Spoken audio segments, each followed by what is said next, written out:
Library and Information Science. I am Santosh Kumar Kori. So we are studies library history in India. Library की जो movements हुए हैं historical में, तो उसके बारे में आज हम पढ़ाई करेंगे, जिसमें हम देखेंगे कि लाइब्रेरी मूवमेंट्स में भारत में किस ईयर में किस व्यक्ति ने किस संस्था में पार्टिसिपेशन किया था, तो उसके बारे में हम आज स्टडी करेंगे। और चूंकि हम देखते हैं कि कई लाइब्रेरियंस कॉम्पिटिशन्स एग्जाम्स में इन क्वेश्चंस को कवर किया जाता है और पूछा जाता है। सबसे पहले हम आज बात करेंगे नालंदा यूनिवर्सिटी लाइब्रेरी। हम जानते हैं कि हमने पिछले यूट्यूब का जो एक वीडियोस था उसमें नालंदा यूनिवर्सिटी लाइब्रेरी के बारे में विस्तृत रूप से पढ़ा दिया गया है। जैसे हम जानते हैं इसकी लाइब्रेरी का नाम था धर्मगंज। इस लाइब्रेरी का नाम था धर्मगंज और यह 3 भागों में विभक्त थी।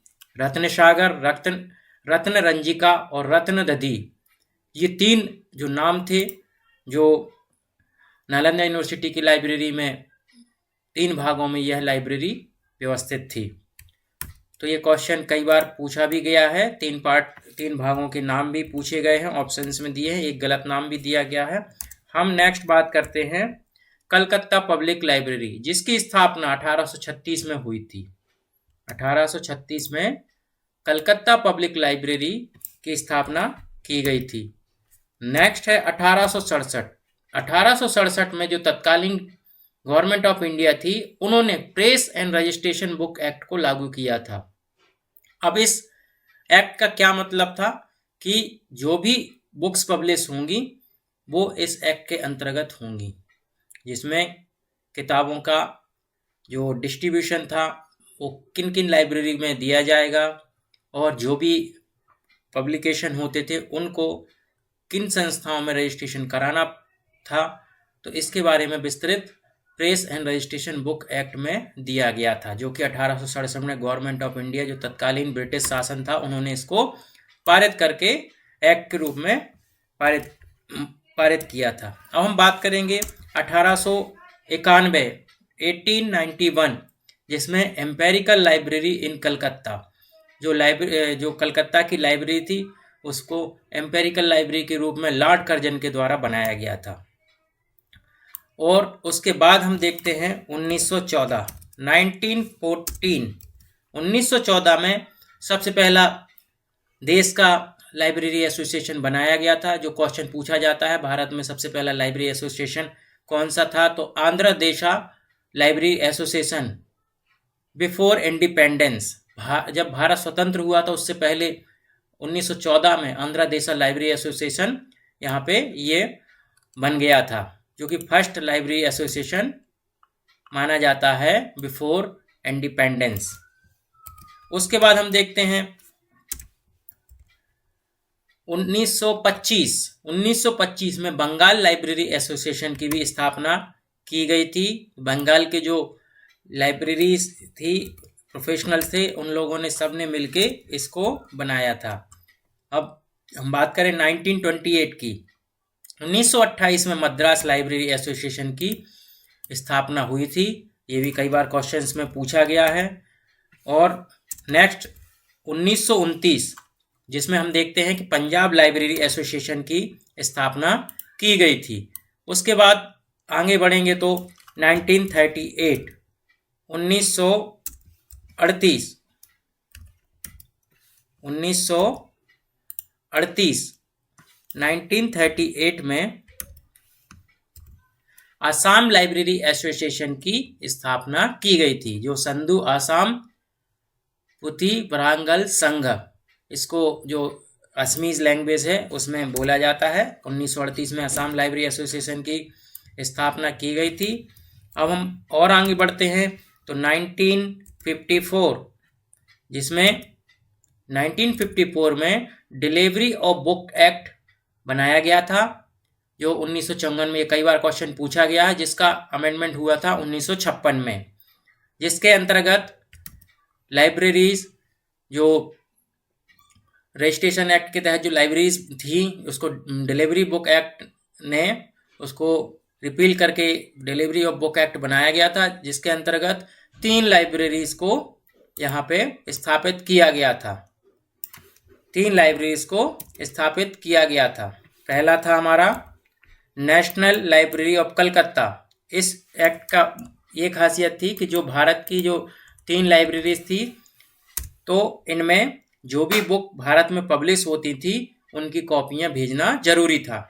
और दूसरा हमारा, पहला था नेशनल लाइब्रेरी कलकत्ता, दूसरा था कॉनवेरा पब्लिक लाइब्रेरी मद्रास। तो जो साउथ के जो पब्लिशर थे, साउथ के उस रीजन्स के जो पब्लिशर्स थे, वो जो भी बुक पब्लिश करते थे वो कॉनवेरा पब्लिक लाइब्रेरी में किताबें भेजते थे। एशियाटिक लाइब्रेरी जो मुंबई में व्यवस्थित है, तो वहाँ पर भी ये व्यवस्था दी गई थी। और फिर उसके बाद चौथा जो एक लाइब्रेरी जो बनाया गया था वो दिल्ली पब्लिक लाइब्रेरी, जिसकी स्थापना हुई थी इसी एक्ट के तहत, डिलीवरी ऑफ बुक एक्ट के तहत। यहाँ भी किताबें पब्लिशर के द्वारा भेजी जाती हैं।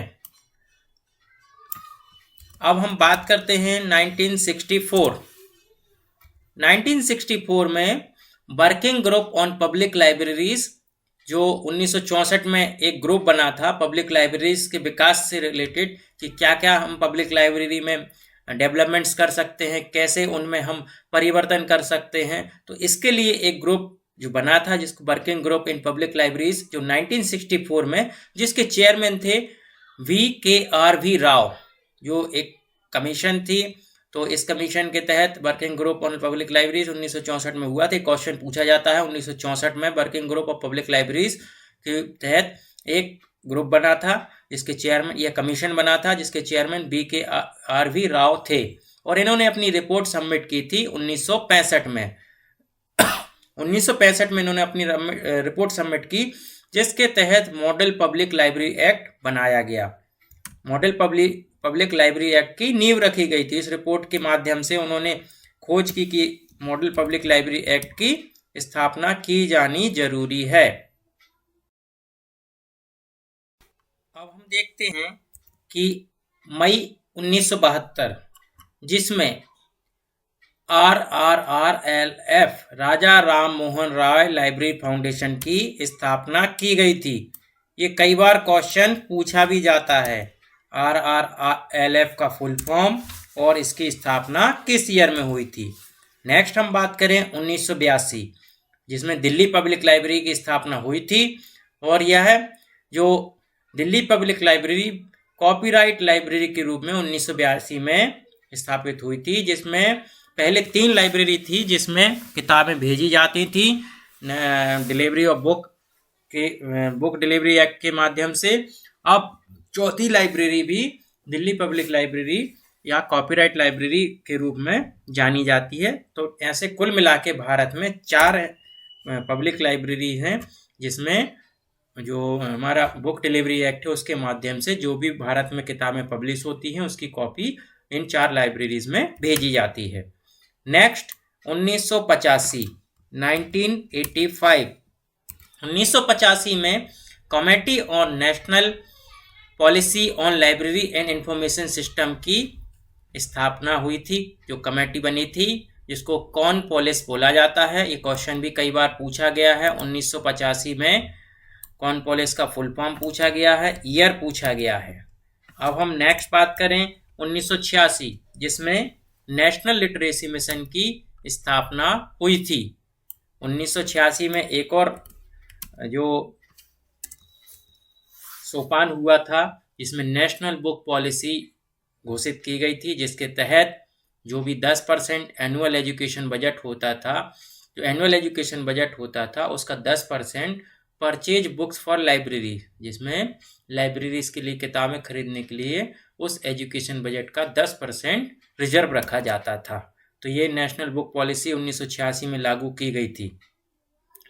अब 1986 की बात करें तो यही इसी में हम देखते हैं कि operation black board scheme question पूछा जाता है, नेट में भी कई बार आया है। ऑपरेशन ब्लैक बोर्ड स्कीम 1986 में लागू किया गया था। Now we are move to 13 जून 2005। 13 जून 2005 को नेशनल नॉलेज कमीशन की स्थापना हुई थी, जिसके चेयरमैन सैम पित्रोदा थे। बहुत ही इम्पोर्टेंट क्वेश्चन है, कई एग्जाम्स में, कई नेट के पेपर में पूछा गया है। नेशनल नॉलेज कमीशन के चेयरमैन कौन थे, कब इनकी स्थापना हुई थी। तो इस प्रकार से हम देखते हैं कि लाइब्रेरी मूवमेंट्स जो भारत के संदर्भ में क्या क्या परिवर्तन हुए।